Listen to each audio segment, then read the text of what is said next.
when they say contributor, to me, this really is what he's done. He's done it in every regard. He's been impactful. He's changed a lot of people's lives as a mentor, and I think the game is better, because he's been in it. So I'm just excited to see that he's getting his just due.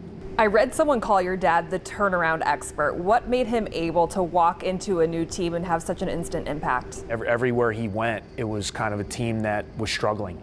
And he was a part of a rebuild and to getting them into the right direction and creating a winning culture. He's just a really passionate guy. He loves the game, very smart, very knowledgeable, and he just rubs off. His enthusiasm rubs off on people, and I think that's why he's always been able to help teams kind of go from a low point and get better as a franchise. What are some of your early memories of observing him coach, and how did that instill the passion in you?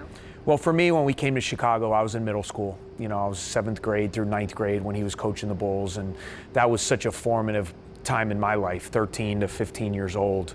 And I mean, what kid wouldn't want to go over and watch Michael Jordan and Scottie Pippen and Horace Grant and John Paxson and all those guys, and then watch the players work, watch my dad coach, watch him teach, and to see that team, that was the beginning, kind of that Bulls dynasty, right? I mean, when he took over, it was a 30-win team.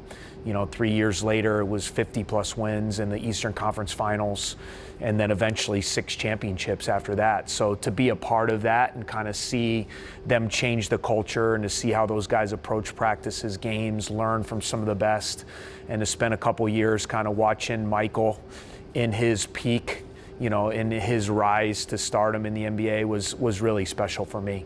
And their relationship seemed to be special because then when they were with the Wizards, it was Michael who demanded that Doug was his coach. Why do you think they connected so much? Well, I think that meant a lot to my dad. When he was here in Chicago, because he wasn't able to be a part of the championship teams, although he knew what he brought was meaningful to the team and to the players, you're never quite sure. I think really that was one of the more gratifying moments for my dad to say the best player that's ever played wants me to be his coach, here at the end of this, run in these last couple years and to try to build this Wizards franchise. So I know that meant a lot to my dad, and I think it kind of fortified what their relationship meant and how much Michael, really, valued what he brought to him as a coach and as a mentor. What are some things you've taken away from your dad that you now apply as a head coach yourself? In his team building, he always talked about developing roles. And he always talked about on a team, everyone has to know their role, they have to stay in their role, and then you have to star in your role. And that was kind of one of his big lines. And we talk about it, I talk about that with my own team every year. Growing up my whole life, tagging along with him in the gym, being by his side, listening to him coach and teach and what he's meant to me, that's why this whole time period is really special.